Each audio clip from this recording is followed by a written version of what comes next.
روش باش گهدار و تماشاوانên بûyê rêfêm me em beşê xwe yê hevpêvînî ji bernameya Gulava Sibehê dest pê dikin. Guhdarî me dikin deriya Pêra FM 103.5 her temaşeyê me dikin deriya Ropela me re bûyer Erebî. Xeleka xwe berdewam bikin em ê rewşa elektrîkê li herêma Cezîrê li gel birêz Ekrem Slêman rêveberê giştî elektrîkê li herêma Cezîrê nas bikin. Niha jî deriya xeta telefûnê li gel min e. Roj baş bi xêr hatî.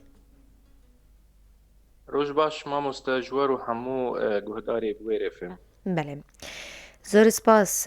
Destpêkê vê bipirsim, rewşa elektrîkê ji we ve nas bikin, herwiha rewşa dawî ya ava çemê feratê jî hûn bi me re parve bikin.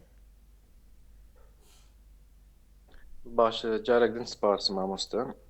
Rewşa herî dawî li cem çêkirina kehrebê yani me bêjin di asta Cezîrê de wek منشآت تولید Swêdiyê bi wela HBC bin tu guhertin tineyê bes pirsgirêka mezin mir derketiye a bendavayî yani yani para herêma Cezîrê ji elektrîka tê çêkirin hersî bendavê Bakurê Sûrî ana para Cezîrê 15 mêgayî ser 8 saetaş 4 esra hiya 12 bişeve.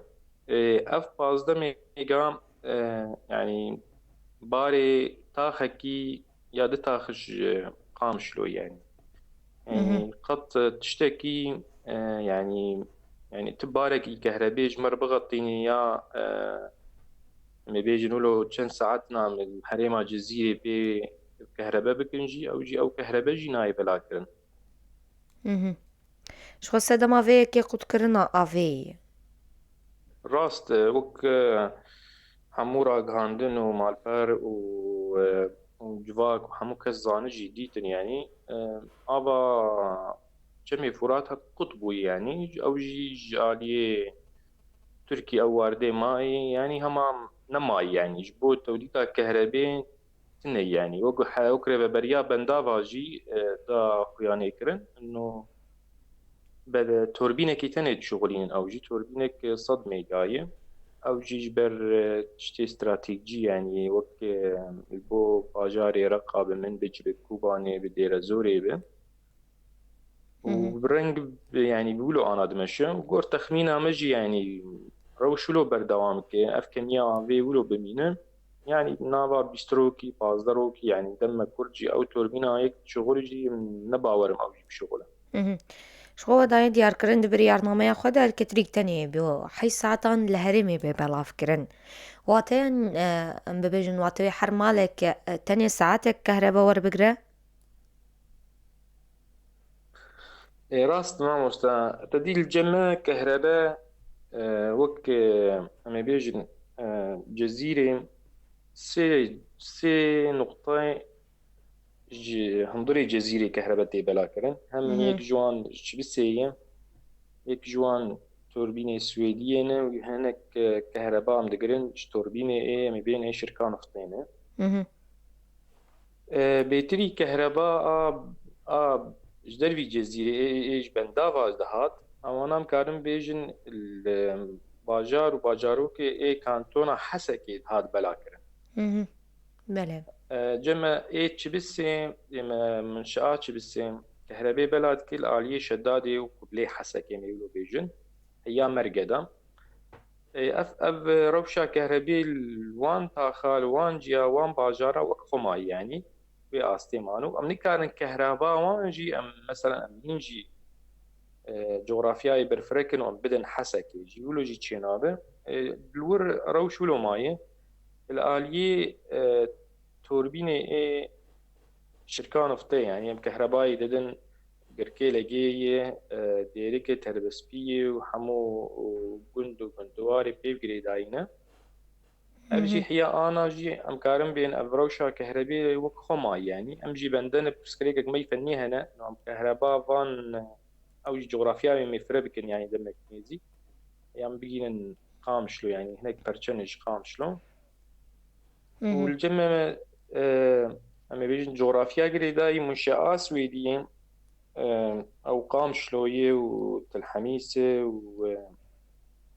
Çilageyê مهم. هي عمودية أفانا أنا تأثير بيتر الفرهاتي يعني مهم. وأمجي أنا أوجي برسكريك دنجي هنا أنا متخوازن هيدي مي في كهربيجي مي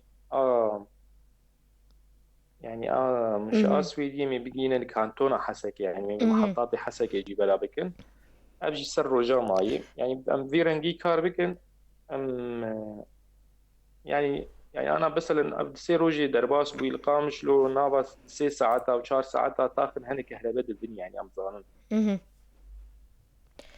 باشا بريز أكرم. إيه روشي مهم. آه كرم بك. بله.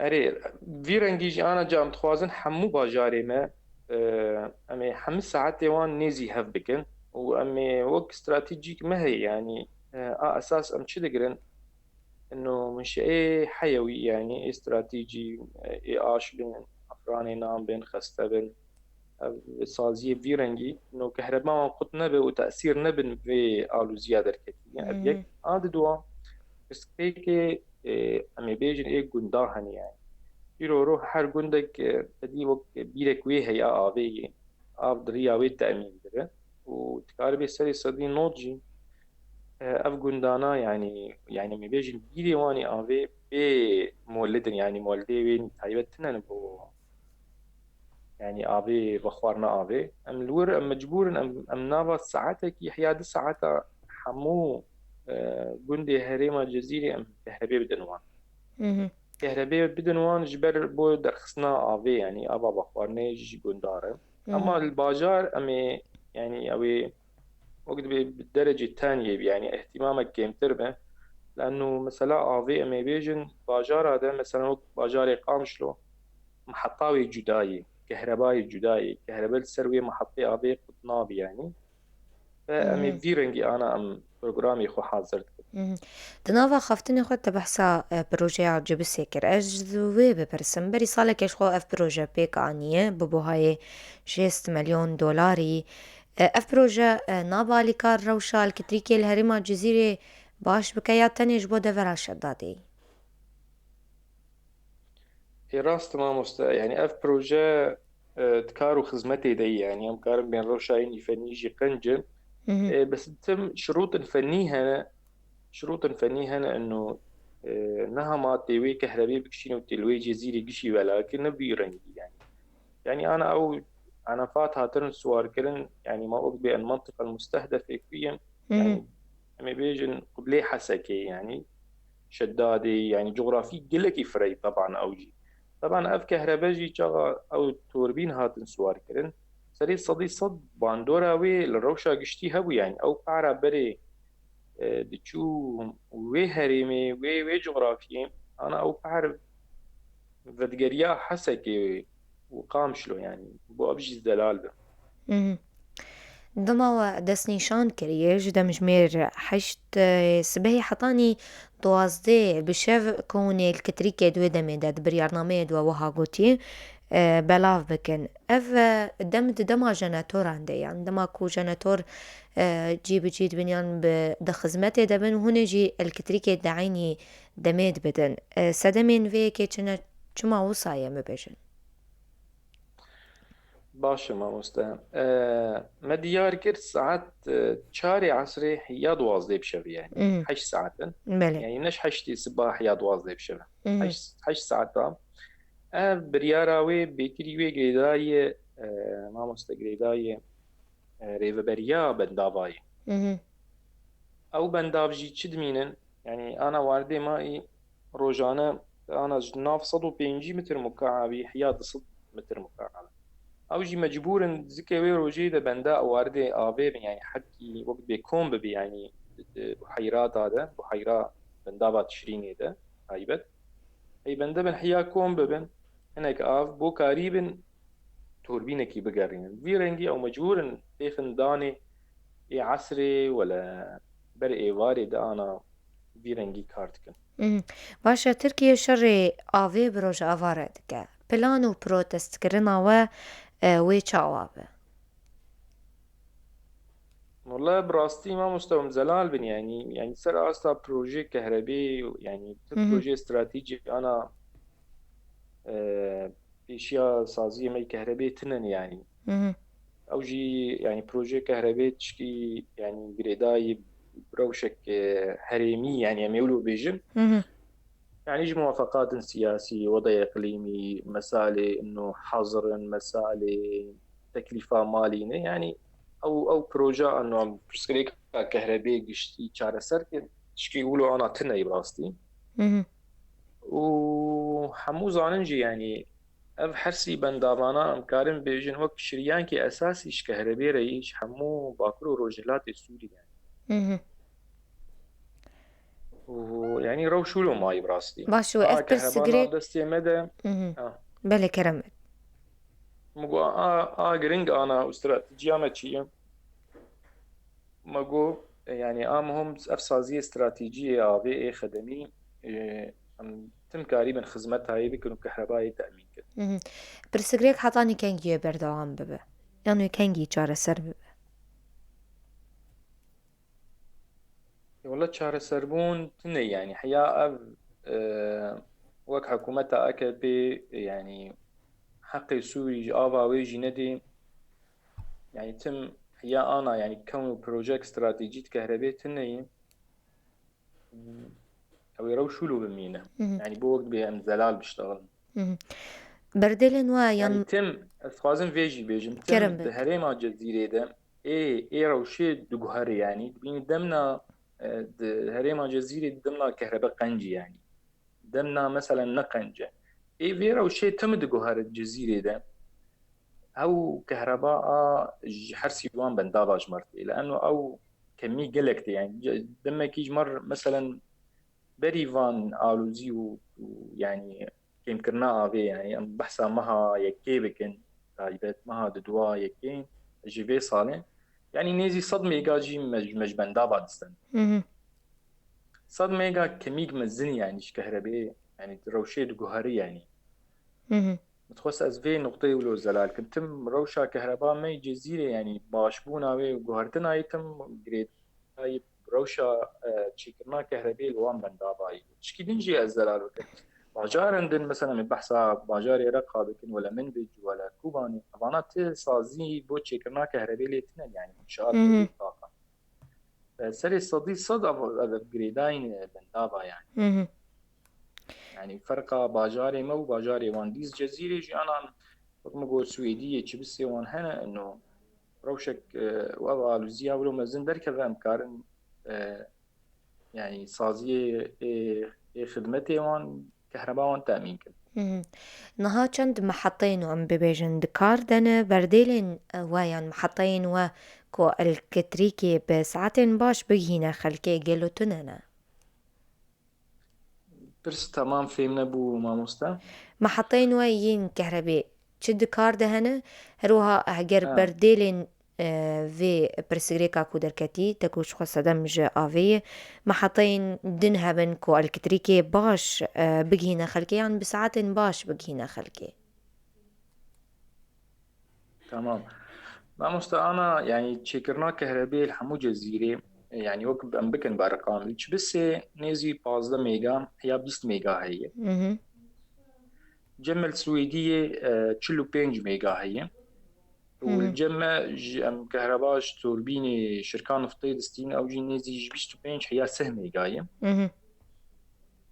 بله. يعني او جي رقمك نهندك يعني ام يعني ام يعني اف كهرباء جي تيبلا كرن انا بيرنجي باجارن هنا روشن هنا مثلا بحثا جندو جندواري اي السر شركين نفطي بكن او هما هين روشا وقفي يعني اوقات كهرباء سر وانقطنا بجريدان شبكات نفطي يعني ابجي حمو خلق زانن مهم. بحث. تمام الفرد مينة مهم. كرم بك بله. آه يعني أف كمية هاني أف كمية كهربي أنا كيمي صد ميجا يعني مبيجن الهريمة جزيرة تشيكرن مهم. حتى إما يعني من بحثا محطية السويدية كربا تاني آه زمانجي مببجن روشاوي چیه نگرک بو کو جزوه محطية سويدية اكتيف وچكساس كربانا داكو بوبانا برديل جبونا في برسيريكا كو چه بوي برسوا و چيش بو فيك.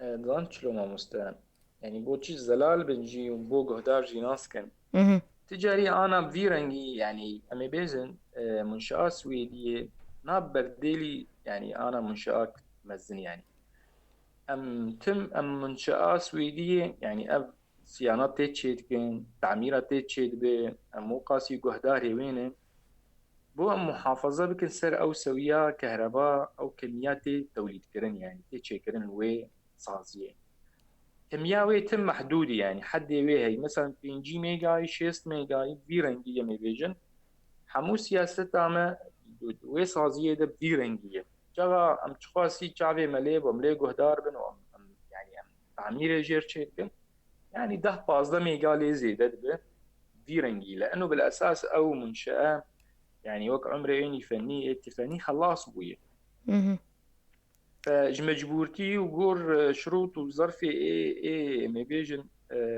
هريما جزيرة درباز بو حمو باكرو روجهلات السوري روش فيرنجي فمجبور انهم مخبي منشآت توليد سويدية بي قلكي جهدارن وبي يعني بي وستية هبه يعني عالية تعميري عالية برشابة جهداري ويبن فيرنجي يعني اها لانه سويديه تجاري في فان انا فام نابل برديلي او يعني ام خش بندافع قطكن وفيرنجي الا يعني اف توربينه تيدا قشرابن وتشونا واندا وك توربين النو باستطاعة مزن يعني دبي ويش غير وقت دبي صازيك نو يعني حتى يعني باستطاعات المزن يعني بحثات سويدية بحثها اقتصاد سياسة ميجا الورتا وليكن ويرنجي يعني ويش غير امكارن عم بحثها صازيك سويدية نو بكن وبكميك توليدي نو اها بله في بپرسم ريجيا الكتريكي عن نسبة الكتريكي ببوش قاسي كيم بويا هروها جي صدي چقاس ريجا كهرباء دكي هريمي بكشتي يعني بيشتي اف الوزيا البندافا دركتي يعني برسا تمولو في يمكن انه اها تشخاص نسبة كهرباء داكت اها بله في رنجينا يعني بله ايوان ام كارم بيجن ما مستا يعني انا او بازدم يجي دنمش ساعات شهر عصر اها حيا ساعة واظب بشل بله يعني ايمت براستي جمرة يعني ناي حسيب يعني ام ويجي ناخن حسيب يعني انا ايمن حسيب عمدي واردي مي سدودة صفر يعني او بازدم ميجا ما مستا السري ونداد اصلا حيا دقي طبقة دقي حسكي ونداد يعني ام جير بين ضياعات الخط يعني اها تشتكي فنية يعني ام كارن وين سبي بدن يعني حيا سري صدي بينجه بينجي بويا اها بله يعني بينجه سري صدي بينجي جهريما جزيرة رم وحياد بينجي وبينجي يعني توين سبي دقيق درخ بينجي وبينجي كيم بوي يعني اها بله جدرن الكتريكي ينكو بيجن الكتريكي ددن باجاري قام شلوي هجرون بحصواب كن روشاوان چيه تمام ما قام شلو انا بتمامي كهرباء خوج سويدية دبه اها ام كارن بيجن يعني وضع عنفاتي سويدية يعني ابدمك يعني استقرار تيدهي يعني شغلن كاري خد يعني مكان بين روشة وانقنج يعني هندي دمي تشون يعني هناك صيانات بون تعمير بون وهرتنا برشا بون يعني روشة وانقنج أوجي تقريبا أمي بيجن ناف يعني كي هفدا نيزي بينجي ميجا تشلو بينج ميجا تيتشي كرن لي طبعا نحمو على باجاري قام شلوية اها لأنه ريفة جدن هي آلية الحميس وريفة أمي بيجن قبلي إيه باجاري تشيل يعني او ريفك مزن الورجي هي او شي تغطيتك وقف كهرباء سويدي حتى در باجاري عمودي ودربيسية يعني اها بريكو دمامة بطايب ببش ببجن هافينتي خلق بحوجة داريا الكتريكي بلانين و بو باش كرنا الكتريكي چنا دوی آلی ده هرو هاون چه ده هزرن دوی دمي ده كهون بكن والله ما مست سوق بري انا مقول سر استك قشتي يعني براستي تشتك ناف دستي متنا أنا جبوان بندافعنا هم بندبن إنه بلكي جوهرتنك شيء بضغطك دولي الحكومة عكبي شيء بالتركي يعني إنه كيماني بعرا سوري جوي آفي بردي يعني وج بيس يعني تيكا مروشة إنه هناك توليدا كهربية شيء يعني. تنسيق ويان تكلي لجل سازي ورخصتني الناف دولتينا كرنا دفيدا مدد في روشاكو آفته دا قطبوي تاكو روش جارة سرببا يان چاوي. ما مسته يعني أفقد كرنا آفي يعني نا هم طايك إزراف ونا هاتي خواني كرن حمو مال بري اي جواكي تلفزيونا قش بحثا ويكرن يعني وزيكي هندري السوري ده أمي بيجن يعني هريمي اي ري ببرياخو سربي ولا هريمي اي أمي بيجن حكومتا شامل لي أو قاصازية ناف دولتيهن يعني أو على قدار بيتشتي روجانة دبينن بس مخابن يعني حمو أفصازيانا وأف جهاتي مي بيجن إيه معني فان أمورا الشعبي خلي دقرن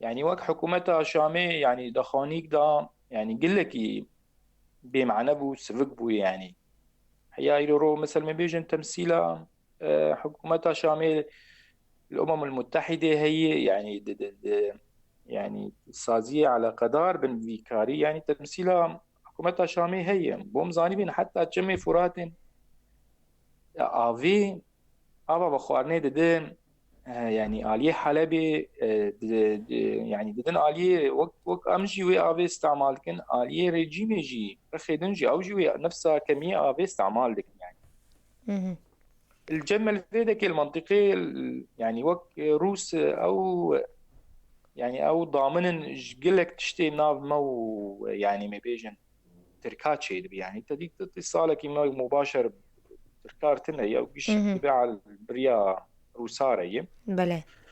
يعني قور تجربة ما محطة آبا علوق دي وقالك تشتندن يعني جغا مدي شلو إيريش شيد بون سر باجاري تلتم ريوان روس دبون جارانتوري يعني الور بس بمعنى بون تي ولو وزنا وانتنا بو تتأثيرا وانتنا بو يعني نيزي نيزي تشتاد بن بي يعني تأهميا وينافن يعني بله. وقال لك جارة حتى ترك جي الوانجي نافا قرين يعني او جي مخابن يعني قرك يعني دورة روسا الحريمي يعني جولو بيتر باشتر با يعني. دداويدا جالك سباس عبريزا أكرم سليمان ريفبري قشتي الكتريكي لهرما جزيرة سباس كو تدماخا بوما وقتان قوتنك داويش تببيزم. قال لك سباس جوورا وام يعني وك دنجي خد جنين حمو قال لي خو ايه هريما جزيرة حمو ولاتي حمو مشتركة كهرباء يعني باور بن شيء امكان ودرفتي يعني دستايا كهرباء الجمع هبه تم امي بو بكن بو خدمتها ولاتي خو يعني وخدمتها سازية وان وخدمتها حمو تشتي على قدار ايه يعني مبيجنا جيانا واني روجانا يعني وقال لك سباس جور. هرب مينت خير خوشیه ده گهدارو تماشاوانین ما پشتیوینا بری خلقا خواه بردام دکن دور نچه.